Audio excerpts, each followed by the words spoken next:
Hey everyone, it's Bob McCranie with Texas Pride Realty, brokered by Home Smart Stars. And we are here today continuing our Flee Red States conversation. We're talking about where LGBTQ, BIPOC, women who want body autonomy, where their rights might be better protected if they're living in a state where they're losing their rights. We're obviously not telling everybody they have to move, but we're just having a conversation about what states in the United States and what countries around the world might be better suited for you. Today we have an amazing guest, Erin Morrison, who I have known for, I don't even want to say how many years we've known each other. We have worked together along with Kimber and Leslie, who are with me almost every time, in the realtor community, in the LGBTQIA plus realtor community, trying to advocate for civil rights within the realtor community and within the whole of the country and the state.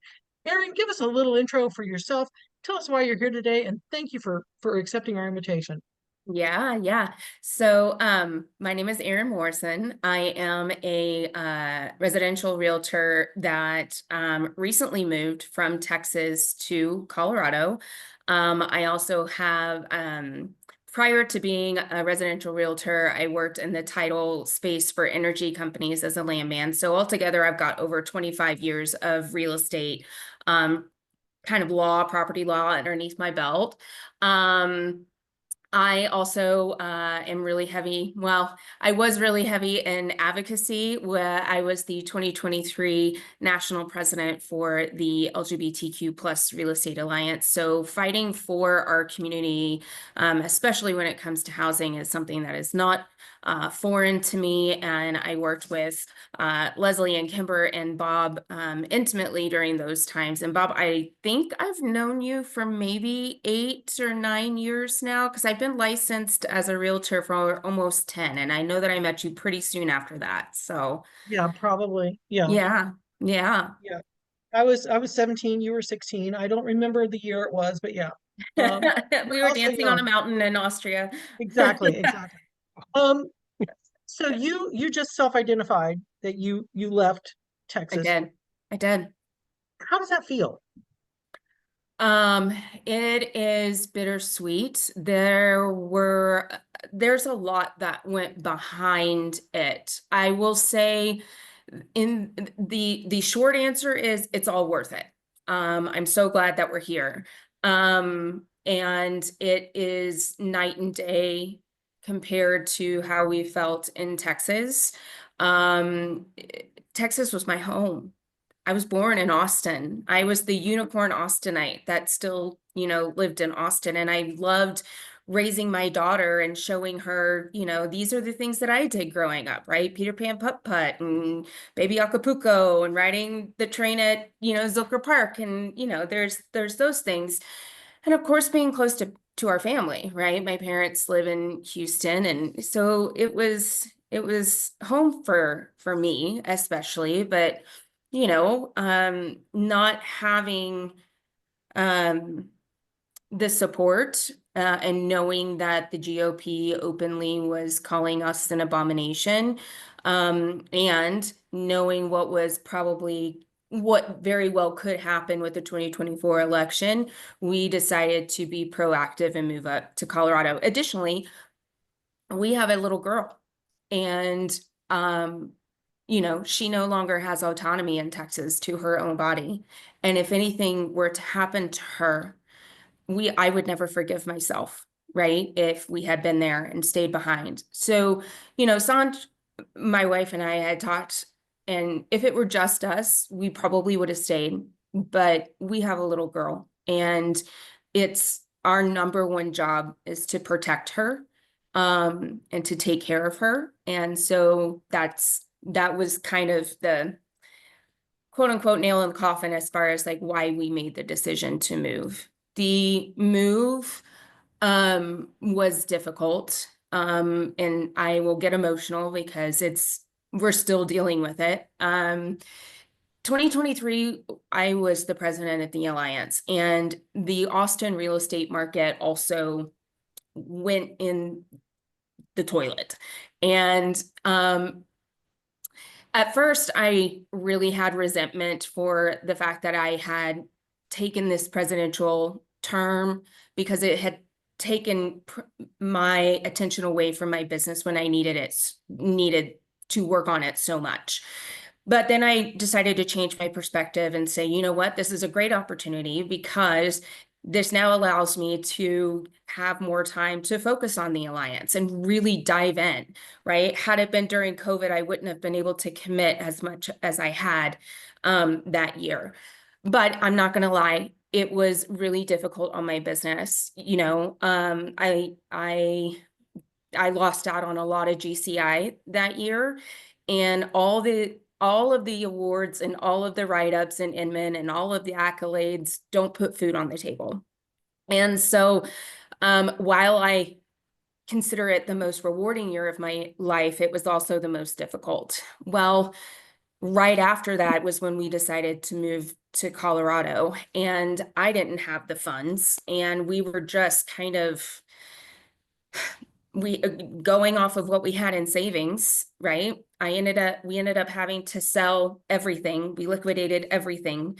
2 properties, my 401k, everything, so that we could move up here. Moving to a new market as a real estate agent when it's a challenging housing market to begin with higher interest rates, with uncertainty with the election, I do not recommend. And it's taken me quite a bit of time to get some traction going with my business. And most recently, I have taken a W-2 position going back into the right-of-way space for a utility company. And I'm so thankful that I had those skills to pivot and lean on to allow us to kind of get back into a rebuilding phase. But it's not been easy at all. And that's just my side, right? We also have my daughter, who I thought it would be easier to transition and move from one state to another, but it's been hard, right? So the education in Texas is not as good as the education here in Colorado.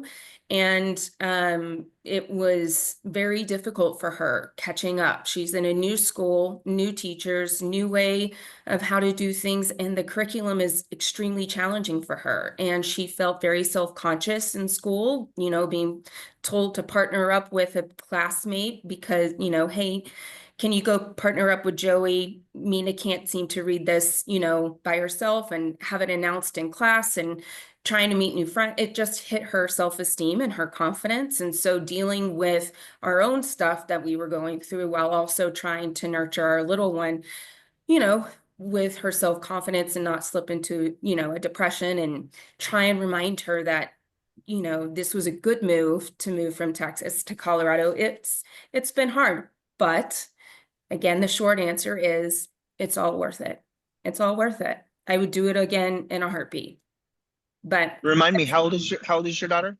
she's 8. 8. Yeah. Yeah. So yeah, that's our move in a nutshell. And it is, like I said, just vastly different from back in Colorado. I mean, you walk around here and people have pride flags up. It's not June. It's not obligatory. It's everywhere. When we came up here for a visit before we moved, we realized, you know, there were people holding hands, interracial couples holding hands. You know, just everybody just was welcoming and accepting. It's just part of the culture here, and it was almost utopia-like. And so it's very different and very happy. And I don't take it for granted. I know that we were privileged enough to be able to have the resources to liquidate to get up here. And I do realize that I am now in quote unquote a blue bubble. But it is definitely night and day. Yeah. There is, and I'm sure everybody agrees with me, there's no shame in anything you did to get free. Yeah. There's no shame in anything you did, sold, dropped, left behind to get out. I think we can look back on any culture who is forced into migration, loses wealth, and loses status, perceived status, whatever we want to call that. And there is a lot of privilege in being able to walk out that door. And that privilege comes from earnings, it comes from skin color, it comes from gender, it comes from all sorts of stuff, but there is privilege. However, nothing obligates you to stay behind. Yeah. Okay. Yeah. So, I had my mom to take care of for years. I don't have that obligation. I can make different choices now. Everybody has their own choices to make, but I heard in your voice there. I just want to say there's absolutely nothing to be ashamed of to get you where you are now today. And so proud to know you and your family and what you went through. So Thank you. Thank you. congratulations for that. Thank you. Kimber, you were going to say. Um, first off, Erin, you're amazing. I admire you so much. Thank you. I appreciate how you have navigated things. I appreciate your transparency. Because it is needed. People need to know, like, it is not easy to move. People may have this idea of, I don't know. I just think it's important for people to know really the challenges and hurdles that they may face whenever it comes to moving. We can think about political hurdles and, other hurdles, but especially as agents, for fellow agents watching this, you're absolutely right. What are you going to fall back on? Or anyone that's an independent contractor, what are you going to fall back on? So yeah, I just really appreciate your transparency. And, as you know, my spouse is trans, and so we are very adamant about staying here. And, they're going to have to burn down the house before we leave. And even then, but we don't have children. We don't have, but we do have family here that we need to take care of. So how Bob was saying, everyone has different tethers, but it is okay for you and your family to do what's best for y'all. It is okay for you to take steps for your safety because you have been doing this fight for a long time. Yeah. And it is okay for you to be like, I need my family safe. Yeah. And there is no judgment against that. And so I just also really admire how you have stood with the community and voiced your concern. You have put a lot of hours, timeless energy, that is to advocate for the community. Thank you. And it's exhausting. And so, but you're doing the work. And I just want you to know you are being seen and you are seen, my friend.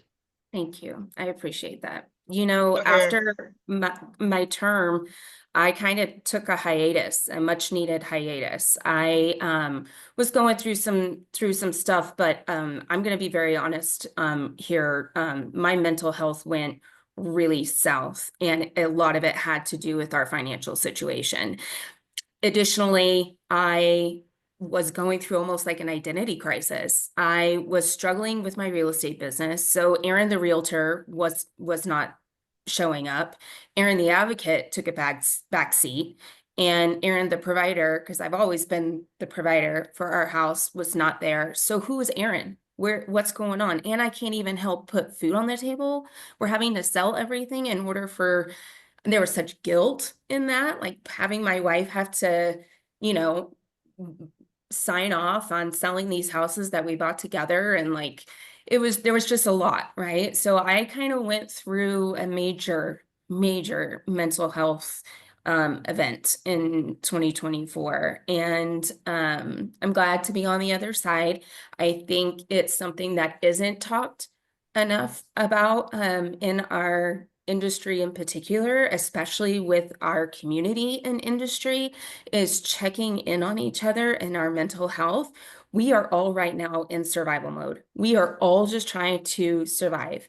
And the market and the industry has not made it any easier. And so there are many of us going through major financial issues on top of the fact that what we are seeing on a political scale. So I appreciate your kind words and for all of that. Thank you. So, Erin, you talked about going on hiatus as an activist, but you recently wrote a letter. Yeah. Tell us about that. Yeah. So let me just preface this by saying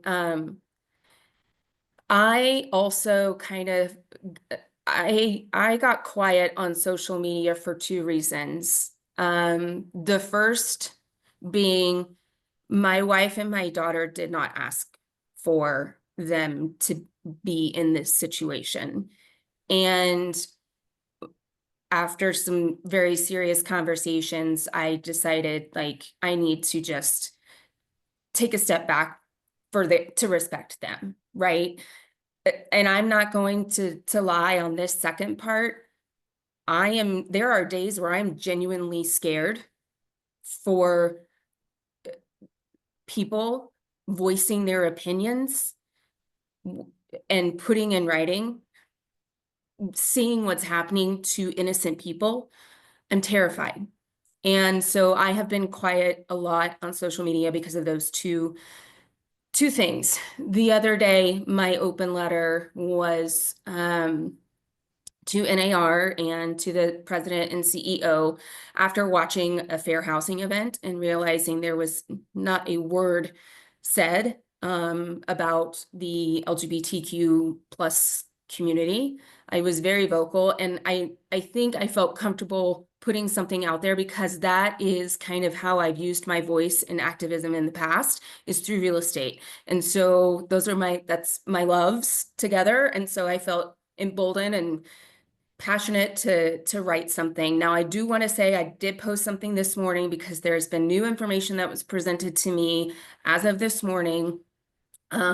There was a podcast that NAR put out on April 2nd for fair housing, and they did speak about our community. They did speak about the 2021 HUD interpretation. They did speak about the haziness with the executive order and what that may mean when it comes to sexual orientation and gender identity. And they did speak about how NAR Code of Ethics still has those protections in place for them. So I put out something this morning, and I just, when new information is presented to me and I realize I've said something incorrect, I correct myself, because we have to have credibility and humility in this industry, especially as leaders, or our word means nothing.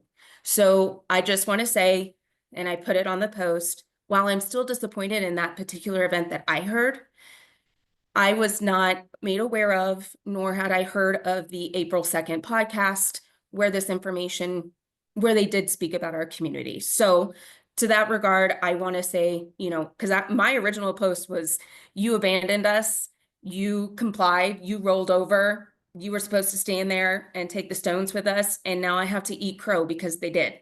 They didn't necessarily in the event that I heard and that I watched twice, but they did in the podcast on April 2nd. So I'll say that.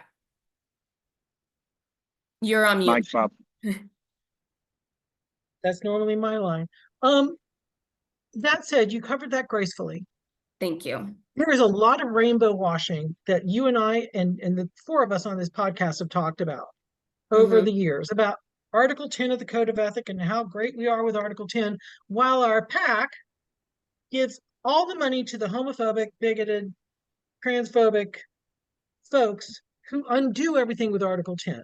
And we'll hear the lie that the PAC is different than the association, but everybody in the PAC board is a realtor. They're meeting in realtor offices. We are funding them at every little event we have. Give to the PAC. We're not asked to give to Jerry's kids or the Shriners. Give to the PAC. So there's a homogenous group there. Okay.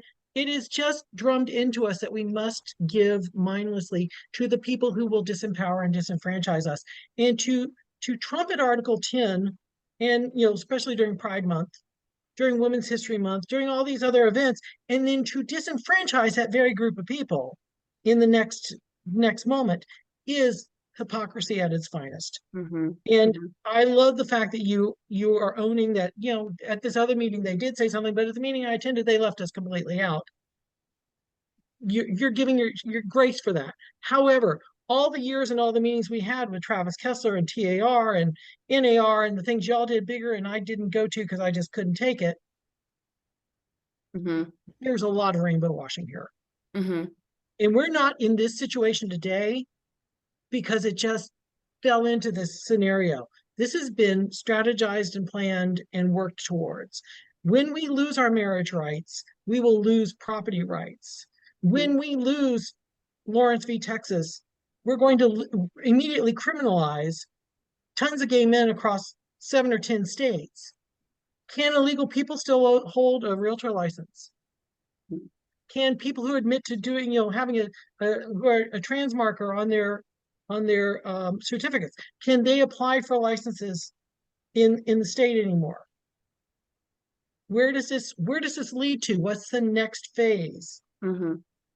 And as we're talking today, one of the things I've been telling realtors is consider getting reciprocity in a blue state. Mm-hmm. Don't hang your license in just one state. Mm-hmm. I'm licensed in 3. You don't, pick whichever state you're in, see where the reciprocal is. Go study for the other state, because once you pass one state, you can kind of go past the others. And just have a little blanket, a little shield here of real estate licenses that you can fall back upon. Mm-hmm. Mm-hmm. Yeah, I mean, that's what I did. So I am licensed in both Texas and in Colorado, and Colorado is a reciprocal state. All I had to do was study. I didn't even have to go and take classes in person. All I had to do was study for the state and then pass the state. So it was really quite easy to get a reciprocal license in Colorado. I just inactivated and put on pause my Texas license just because I was tired of paying dues. I wasn't doing any business in Texas at this time. But it's quite easy. So for those that are in Texas or maybe Florida or other red states, I echo what Bob is saying, to check on reciprocity. It might be easier than you think. I want to go back on the NAR and the PAC stuff, because that was kind of my platform, right? My year that I served on the Alliance. The first thing I will say is I may have accidentally in my early years invested in the PAC accidentally, but not consciously. It was like, when you do your dues and you don't uncheck the box kind of thing. So if you're going back and you're looking to check receipts, you may see that I've actually invested accidentally, but I not consciously. And I tell you that, and I tell other people that are listening to that, because I want you to know that there are ways to have seats at the table without investing in the PAC. I was a national president for the Alliance. That gave me a seat at the table with NAR, right? To have conversations with people, the higher ups, the people that mattered at NAR, and I didn't have to invest a dime. So there are ways to get your voices heard if you don't feel comfortable investing in the PAC, and that is through extreme leadership, right? I understand it's exhausting. Believe me, been there, freaking done it, but it was worth it. On the other side, I do believe that through the PAC, we created this monster that we're in right now politically and what we're seeing with our country. And we fed that monster, and this is now where we're at. One of the biggest things about the PAC that I struggle with is they will most always go with the incumbent. And that is just going to keep whatever BS is happening, right? As long as they get the votes, they feel like they can secure that, then that's just going to keep going. Look at what's going on in Texas, right? Like there's not going to be any change. And I strongly, there's 2 things. There's the incumbent rule. I wish they would get away with that. I really wish that they would look on policy more instead of favoring on the incumbent rule. And then number 2 is the investment requirements in order to determine where your money goes and for what candidate. I think I don't know what the dollar amount is, but I know that it's not a $20 donation or investment. It is $1,000 or more in order for you to determine where your money goes to a particular candidate. And if you want the LGBTQ community to invest more and become active in the PAC, they want to know where their money is going, right? So if you lower that amount or remove that requirement altogether, I think you would have more LGBTQ participation, and thus we would probably have more LGBTQ voices in the PAC to you know, have conversations about who we are supporting with the PAC. Does that make sense? Yeah. Go ahead, Leslie. Correct me if I'm wrong, Erin. And I believe the dollar amount's $5,000. I could be Yeah, wrong. it's not cheap. Yeah, it's not cheap. And correct me if I'm wrong. It doesn't necessarily paying into that does not necessarily give you a say as where your money goes. It gives you a vote on where the money goes. Is that correct or wrong? I got to be honest with you. I don't know the semantics because I'm not in that world. I refuse to give a dime, especially if I'm not giving $5,000 if that's the amount in order that's ridiculous. I'm barely able to put food on my table right now, but I want to have a seat I want to have a voice. I want to have a say.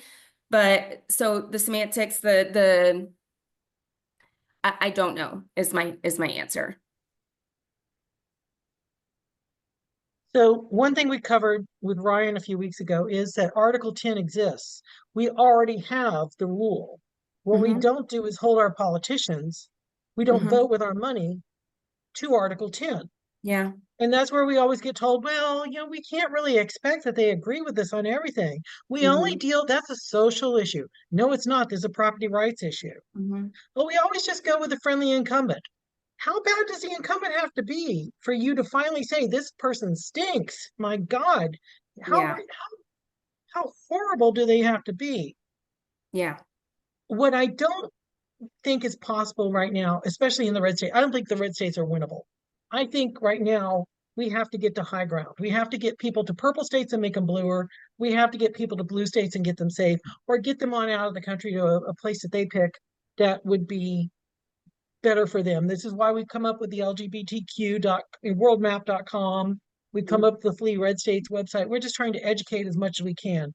I think 10 years ago, we might have had a chance of changing some of this.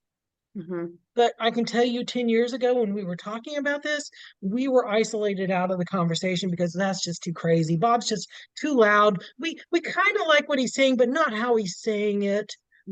All the disenfranchisement and turning off the mics and things that happened now it's like, well, Bob, what do we do?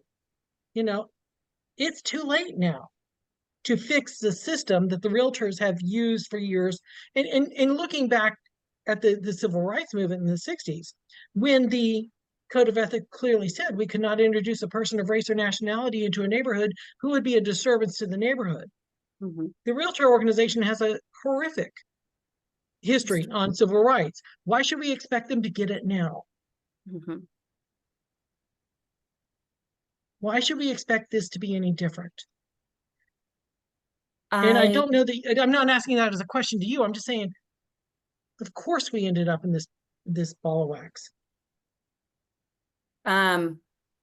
I have two thoughts. The first being that things are not as they were even just 3 months ago. So the playbook that we were playing by isn't going to work right now. It's going to have to be very, very, very different. From and I'm not in leadership right now, so these are my own opinions. This is not anything, but from an alliance standpoint, I think there needs to be a different approach, a more aggressive approach. Additionally, and I know that we don't necessarily, that we have, an arm's length relationship with NAR. But if we're going to make any progress to ensure that we still have protections in housing, NAR is the voice that's going to do it. They are the people that are giving money. They are the people that are the largest trade association, right? I was just thinking about this last night when I saw that HUD removed sexual orientation and gender identity. And I was like, what are we going to do? Like, who's going to fight this? Well, if only there was a real estate organization that was like towards, worked with LGBTQ plus community. That's the Alliance. The Alliance doesn't have the resources to do that. We need help. We need help doing that. And I know we have an arm's length relationship with NAR because of what we are seeing politically and with our community. But if anybody is going to help us fight, it's going to be them. And we have to change the playbook. It has to be different. It can't be what we were doing even just last year. Erin, you're right. The vehicle that got us here won't get us to the next place. The tools we had got us to this point, but they're not going to take us to the next place. And you talk about having a seat at the table. And this my stance on this, and probably Bob's too, is that we go back to, you know, the AIDS crisis in the 80s and how you had HRC. They had the seat at the table. ACT UP did not have a seat at the table, and they were in the streets yelling and screaming and having die-ins. They were them pushing the people who had the seat at the table. And that's where it is so hard to have that seat at the table and be so politically correct and have people on both sides pushing you. Oh, you can't do that. Oh, you have to do that. And so I appreciate, you know, those people who take that seat at the table, but they also need to understand, I'm not going to be quiet. Mm-hmm. I'm not going to push you. I'm not going to demand better. And I'm going to make sure that the people with that seat at the table, that they don't get comfortable. Mm-hmm. Yeah. They often do get comfortable because they have a little bit of acceptance. They feel like they're a part of something that's growing, and it really grows slowly. And I see that, and sometimes they don't want to accept it.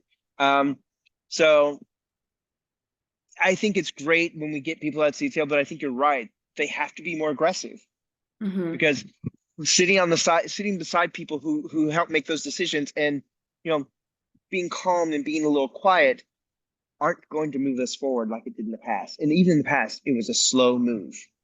It was a slow move. And, you know, Ryan will attest to this, because there were so many times I was emotional and wanted to act in a more aggressive way than I did during my term. And you do have to be politically correct. It is a game, and you do have to really just bite your tongue and play along. All that to be said, I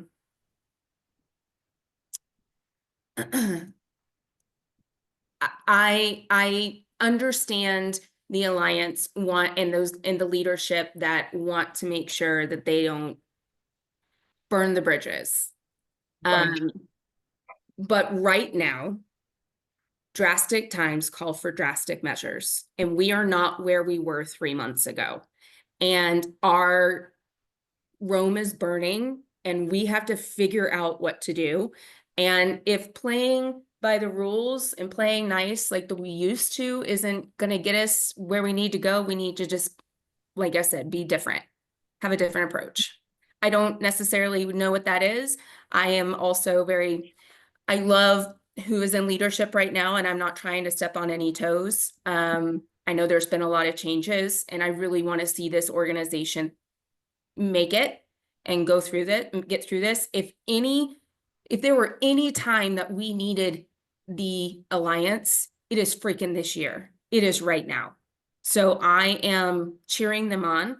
And so I'm just very careful on what I'm saying. But my opinion is, and if it were me, would be like, let's not bite our tongues anymore. Let's get a little bit more in their face and get aggressive. Thank you for saying that, both you and Leslie. That was just a really great, just additional further information on that topic. But I think, as a younger radical queer that has been in activism longer than I have been in real estate, I sometimes am a little bit more salty because I feel like a seat at the table is the least that we could have right now.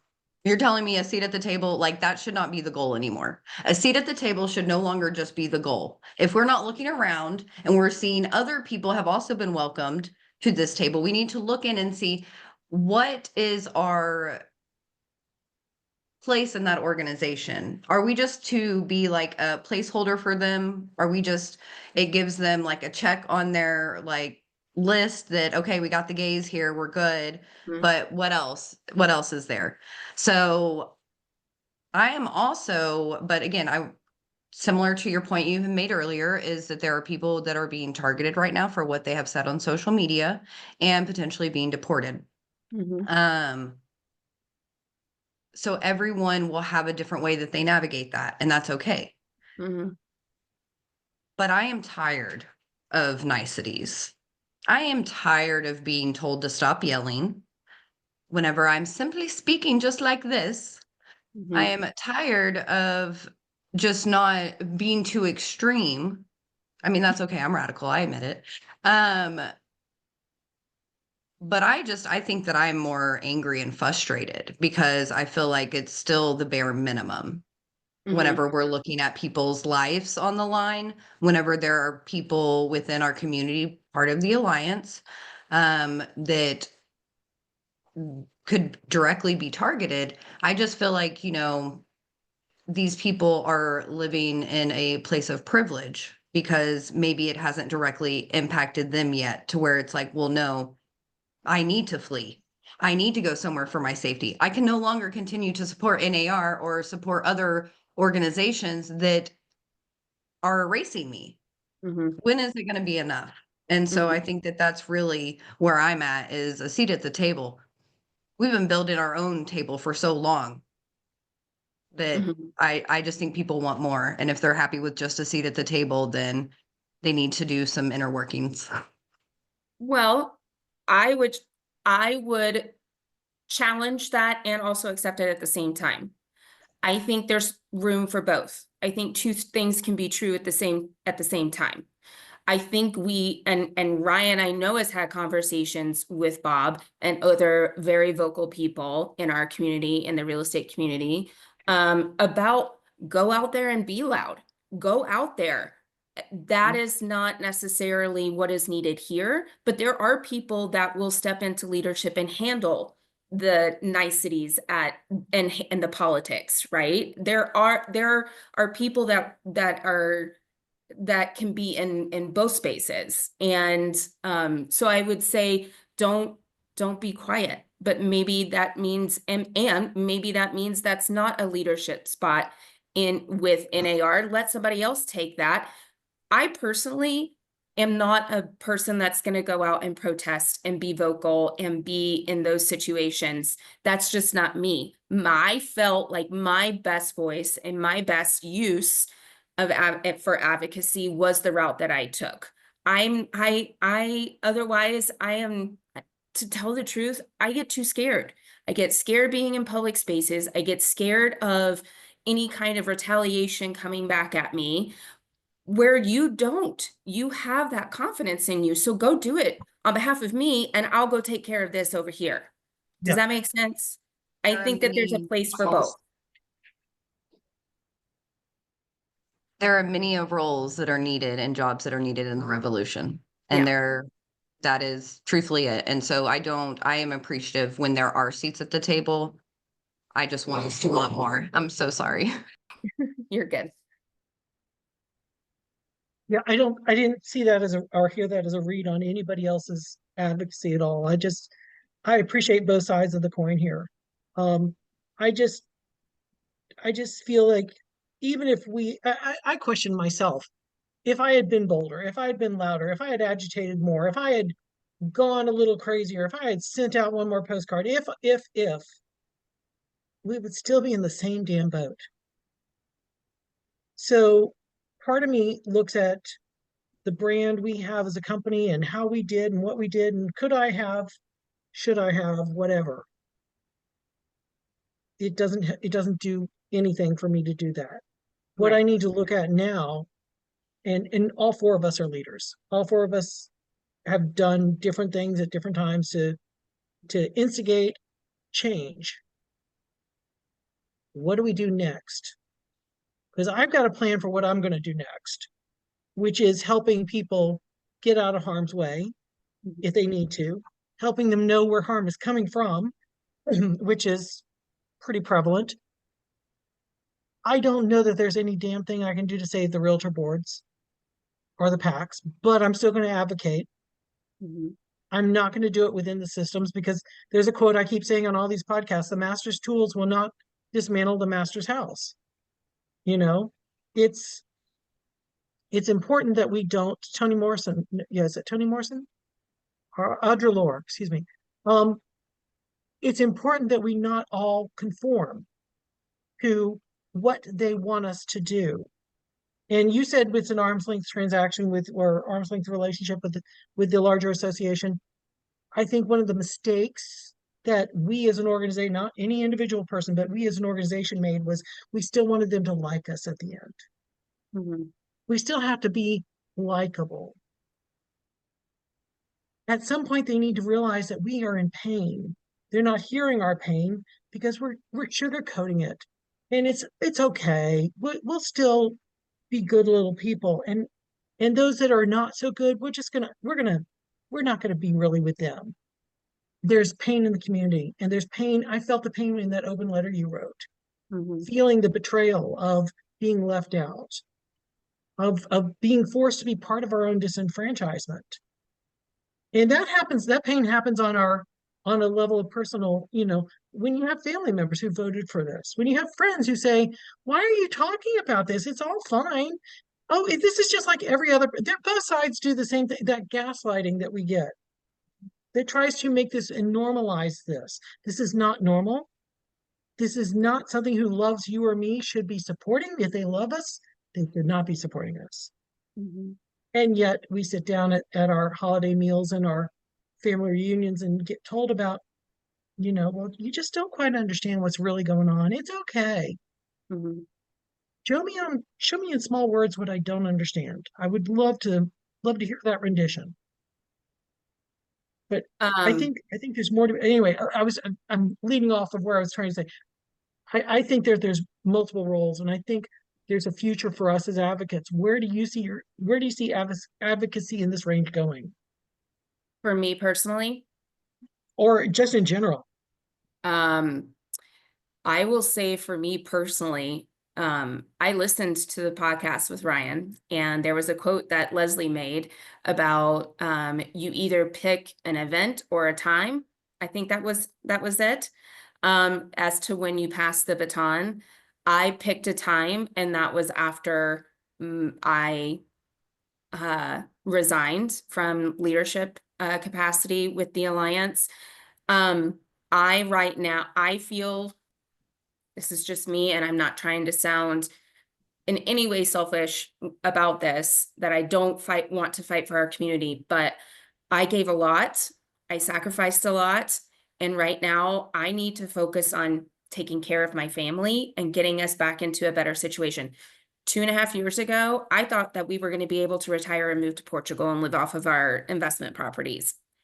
I have none of that now, so I have to get back to that. So for me, my advocacy is I may say something here and there, but it's going to be very muted compared to where it was, just because I have this immediate that I need to focus on right now, and I gave a lot of myself before, and I part of that hurt that you saw on that post is also how I felt with the stroke of a pen when he wrote that executive order, because I felt like every freaking thing, an hour and minute that I committed to the fight over the last 4 or 5 years went away.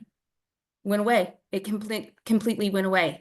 And I get emotional about that. Like, what was it? What was it for?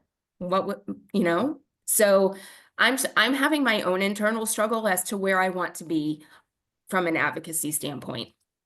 Um, I will just say and echo, we need people like Kimber, like Leslie, like you, Bob, to be vocal, to that if you have the energy and the bandwidth to go out there and soldier on, to do it. And again, if there's ever a year that we need the Alliance, this is freaking it right now.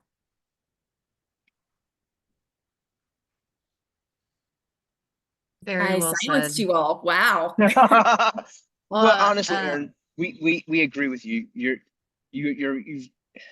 are no good to you and your family if you're not taking care of you and your family first. No matter how much of an advocate you are for the LGBTQ Real Estate Alliance or even our community, if you're not advocating for your family first, you're not any good to anyone. And I've told this story before. You talk about setting a goal and setting a date and how important that is. You did that, and that came from a meeting with the Dallas Gay and Lesbian Alliance when I first discovered there's a whole community like me, and there were 21 members on that board. One of them was in a long-term relationship. One. And they told me why. And the reason why is because they gave everything to activism and nothing to themselves. So do not detract, do not take away from yourself by saying I am taking time for myself. That's what they didn't do, and they burnt out. And it even to this day, I know some of these people, and they are so angry still. They worked so hard and gave everything, and it feels like it's being taken away. Yeah. But they never took the time for themselves. So congratulations, you actually had the common sense and the wherewithal to know that you need to take care of you and your family first. Thank That's you. actually a really big thing. So congratulations to you on that. Thank you. I appreciate that. and I want to say too, Erin, because a few weeks back, me, Bob, and Leslie were just chatting, and I had said something, I was like, what's really changed? What has changed since, the AIDS crisis and epidemic? What has changed? And they were very rightfully so of like, a lot has changed. So I want to echo that to you of your, in your moments of what the hell was this all for? You may not see it now, you may not feel it now, but you have impacted every single person that you have ever come in contact with in a positive way. You have been able to educate people. You have been able to help people flee for their own safety. You have been a voice of reason whenever people could not find their own.